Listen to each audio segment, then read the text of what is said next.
Daf Yomi, Tractate, Sanhedrin, 16b, top of the page, with the words Ve'acharei Achitofel. We were in the middle of an idea. When the sages sought advice from Achitofel to determine whether or not it was appropriate to go to war at that time and how they should conduct themselves. And they consulted the Sanhedrin in order to receive the requisite permission to wage war under those circumstances. And they asked the Urim Betumim whether or not they should go to war and whether or not they would be successful. Rav Yosef says, what is the verse from which this Agada is arrived? And that brings us to 16b on the top of the words Achrei Achitofel. The verse states, V'achrei Achitofel Benayahu ben Yehoyada v'Aviatar v'Sar seva lemelech Yoav. Achitofel ze yoetz. V'chein hu omer, V'atzat Achitofel asher ya'atz. U'Benayahu ben Yehoyada zu Sanhedrin.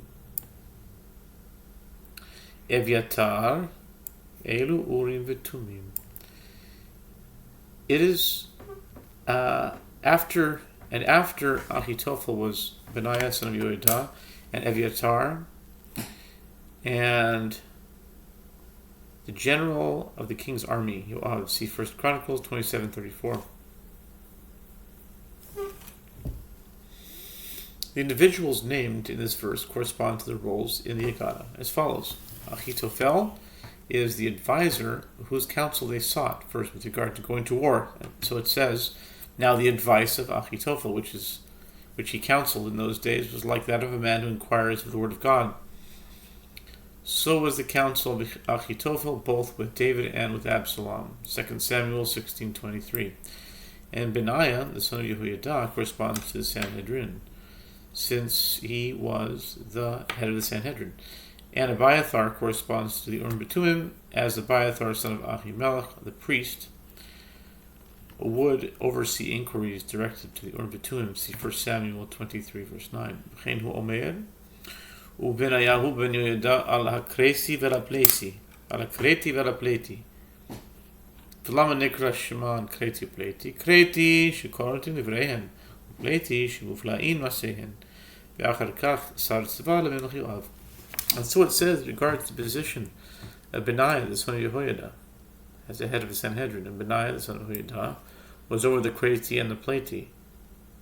2 Samuel 20:23. And why was the Sanhedrin called Kreti and Pleti?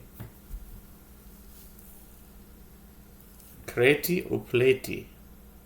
This would be a good gematria to have. What is the gematric value of Kreti and Pleti? Well, we're going to find out right now. 1156.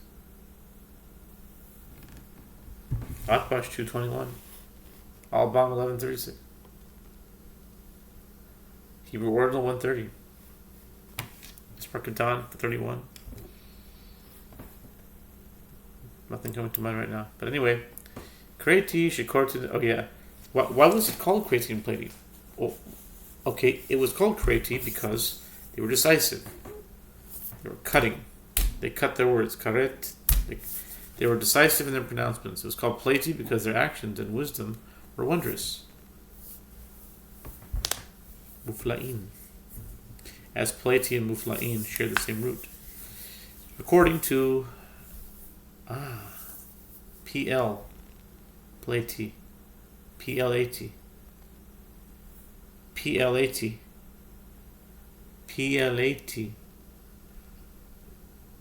PL80. You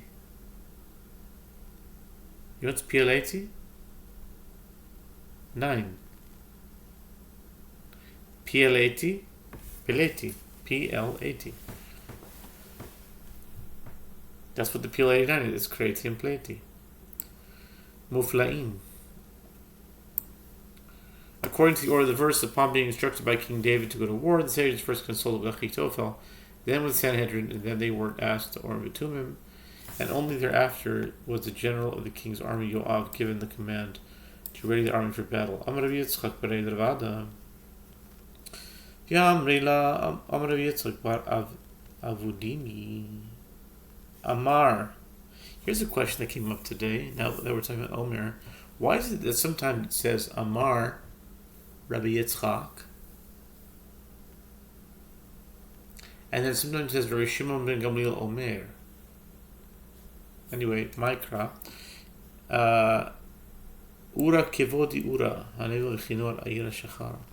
Rabbi Yitzchak, the son of Adah, some say Rabbi Yitzchak bar Avudimi, said, what is the verse from which it is derived? David's lyre would awaken him at midnight. Awake, my glory, harp and lyre, I will awaken the dawn. Psalms 57, 9.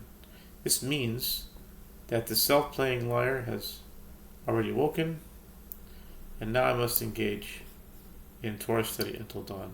Vein mosif hanimili amr shimi barchia amr kra kol asher ani mareh otcha et tavit mishkan v'chein ta'asu bedorot haba'in. The Mishnah teaches they may extend the city of Jerusalem or the courtyards of the temple only on the basis of court of 71 judges. The Gemara asks, from where is this matter derived? Shimi Barchia says, the verse states, according to all that I show you, the pattern of the tabernacle and the pattern of all its vessels, and so shall you do. Exodus 25, verse 9.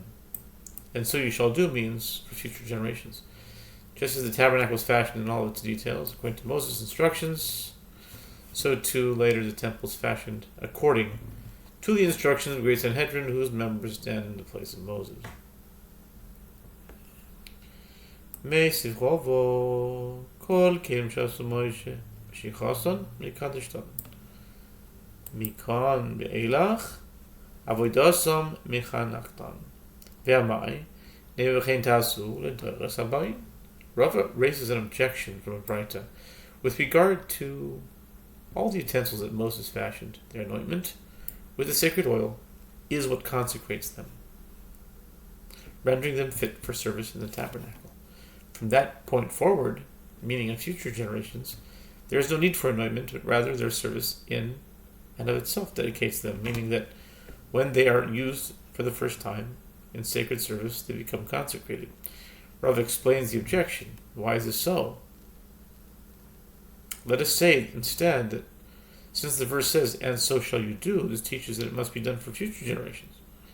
As in the tabernacle, and therefore anointment with sacred oil should be required in the temple as in the tabernacle. The more answer is Shan Yasam to Amakra, Vayim Shachem Yikadesh Otam, Otam B'Mishicha, V'lo Lidorot B'Mishicha. The more says that there it is different. This verse states, it came to pass on the day that Moses completed erecting the tabernacle, that he anointed it and sanctified it and all its vessels. And the altar and all its vessels, and he anointed them and he sanctified them. I think that's Zos Chanukah, no? Today's Zos Chanukah. Number 7, verse 1. And we're also in PL 89, box 7. The verse emphasizes that he sanctified them, and from this it is inferred that only those utensils need sanctification by anointment, but for future generations there is not a requirement of sanctification by anointment. Ve'ema otam bebishicha l'dorot, I b'mishicha I ba'avoda, amar Papa, amar kara she'ishasu b'mekaydesh, k'chasav talam b'sheros. The Gemara asks, they say instead those vessels require sanctification specifically by anointment, but for future generations it could be done either by anointment or by service. Papa says, the verse states with regard to this that they shall take all service vessels, with which they shall serve in the sanctuary, Numbers 4:12. The verse renders it dependent upon service, meaning that the service is what sanctifies them. Ela osam lamali ilav otam havemin l'dorot m'shicha uve'avoda haketiv v'chein ta'asu ketav rachman otam b'mishicha v'lo l'dorot b'mishicha. The Gemara asks, but if so, why do I need the extra word then? Them. This emphasis seems superfluous. The Gemara answers, had the verse not added the word them, I would say, for future generations the sanctification is accomplished by anointment and by service together, as it is written, and so shall you do. Therefore the merciful one writes them to teach. They alone are consecrated by anointment, but for future generations the vessels are not consecrated by anointment. Ve'ein osin sanhedros minolan Chadash kachan b'Moshe the oiki sanhedros b'Moshe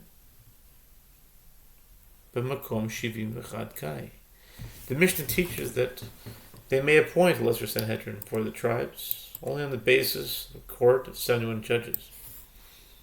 The Gemara asks, from where do you derive this matter? The Gemara answers, it is as we find with regard to Moses, who established lesser courts for all the people. See Exodus 18, 25 and 26.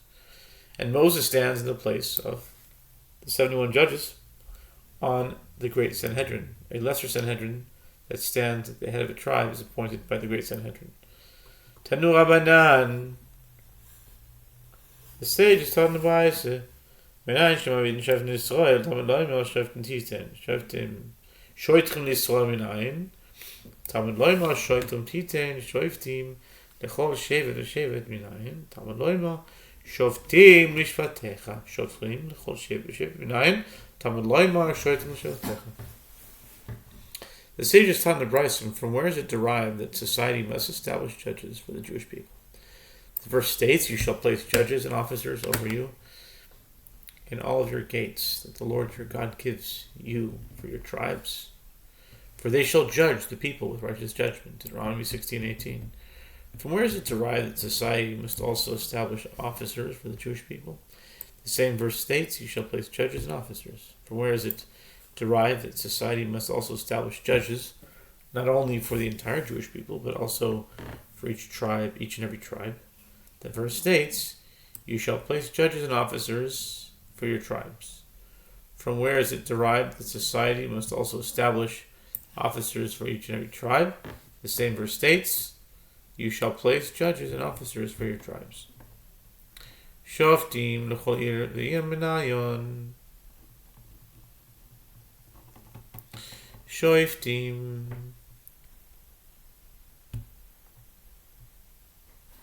Talmud loymar shoftim sharecha. Shoftim l'chol ir menayin. Talmud loymar shoftim sharecha. Rabbi Yehuda omer, echad memuna l'kulo shenemar titen lecha. Rabbi Shimon ben Gamliel omer, l'shvatecha b'shavtu mitzvah b'shevet ladun et shivtoho. From where is it derived that society must also establish judges for each and every city? The verse states, you shall place judges and officers for your gates. As the gate of the city is the seat of the elders, and the city of the judges, from where is it derived that society must also establish officers for each and every city? The verse states that you shall place judges and officers for your gates. Or Yehuda says you must also have one court appointed over all of them, as it is stated, you shall place over you, meaning that there must be a single institution that is responsible for all of these appointments. Rabban Shimon ben Gamliel says, another halacha is derived from the verse for your tribes. And they shall judge. This teaches that it is a mitzvah for a tribe to judge the sinners from within its tribe and not to delegate the responsibility to other tribes. Amar Rabbi Chiya Yosef ben Rabbi Shidon Rav Yisrael Isha was Isha he. Ish v'isha atamoitzi l'shalecha v'yatamoitzi kol ir kula l'shalecha. The Mishnah states that a city may be designated as an idolatrous city only in accordance with the ruling of the great Sanhedrin, consisting of 71 judges. The Gemara asks, from where are these matters derived? Rabbi Chiya bar Yosef says, Rabbi Yehoshua says, as the verse states with regard to one who engages in idol worship, and you shall take out that man or that woman who did that evil thing to your gates. Deuteronomy 17:5, and it is inferred, you take out a man or a woman to your gates for the lesser Sanhedrin to judge them, But you do not take out the entire city to your gates, rather they are to be judged by the great Sanhedrin. Bispar, my time The Mishnah teaches that the court may not designate a city as an idolatrous city if it is on the frontier. The Gemara asks, what is the reason for this? The Gemara answers, the verse states, certain worthless people have gone out from your midst and have led astray the inhabitants of the city. Deuteronomy 13:14, the merciful one states that this halakha applies when they come from your midst, meaning from within your country, but not from the frontier. Velo shalosh areha nidacha dichtiv achad, avalosin achat u'shtayim dichtiv arecha, tanu ravan achat lo shalosh, ata omer achat velo shalosh, o eno ela achat velo shtayim, kishu omer arecha, hare shtayim omur, haman ma'ani mekayim achat velo shalosh. The Mishnah teaches, and 3 adjoining cities may not be designated as idolatrous cities. The source for this ruling is, as it is written, if you shall hear concerning one of your cities that the Lord your God has given you, Deuteronomy 13:13, and not 3 cities. The Mishnah continues, but the court may designate 1 city or 2 adjoining cities as idolatrous cities. The source for this is that it is written, your cities in the plural. The sages taught it prior to the verse states 1, from which it is inferred 1 but not 3. Do you say that the meaning is 1 but not 3? Or rather, is this not the meaning of the verse that is 1 but not 2? The Braita explains this cannot be. When the verse states your cities, 2 are stated. How do I realize the meaning of 1 but not 3? So Rava answers, and just to keep the flow, I'll keep it in English and I'll read the Hebrew afterwards. Aramaic. At times, Rav said, it is 1 court that they may not designate more than 2 adjoining cities as idolatrous cities, but in 2 or 3 courts, they may designate them. So Zimnin Amarav Betin Achad, Hu Deinosin Hab Shnai B'Shlosh Bati Dinin Osin. The Zimnin Amarav, at times, Afilu Vishnayim Yishtosh Vadidin Oil Mainosin, my time, the Rav, Mishum Korcha. Amr Ishlaki Shloshana Elamakam Achad, Vishnayim, Shlosh Mikamis Oisin, Vyachan Amar, Einosin Mishum Korcha. At times, Rav said, it isn't 1 court that they may not designate more than 2 adjoining cities as idolatrous cities, but in 2 or 3 courts, they may designate them. And at times, Rav said, even in 2 or 3 courts, they may never designate them. What is the reasoning of Rav? It is due to desolation, to ensure that there will not be large swaths of an uninhabited land in Eretz Yisrael. Rish Lakish says, they taught only that the court may not designate 3 adjoining cities in idolatrous cities in 1 region, but in 2 or 3 regions, they may designate them. Rabbi Yochanan says they may not designate them due to desolation. Let's see where we're holding now. Let's fly.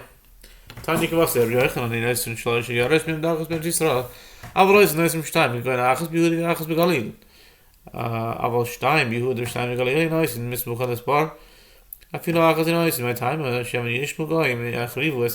Gemara comments, it is taught in Bright Deceptive 14:1, in accordance with the opinion of Rabbi Yochanan, the court may not designate 3 adjoining cities as idolatrous cities in Eretz Yisrael, but they may designate 2, such as 1 in Judea and 1 in Galilee. But they may not designate 2 in Judea and 2 in the Galilee, as if the city is near the frontier. They may not designate even 1. What is the reason for this? Perhaps the Gentiles will hear that the city is on the border and that is desolate, and they will seize the opportunity to invade and destroy Eretz Yisrael. The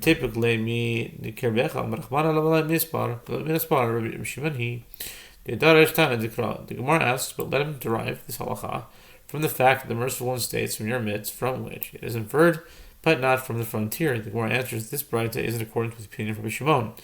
as he interprets the reason for the mitzvah in the verse and draws logical conclusions based on that interpretation.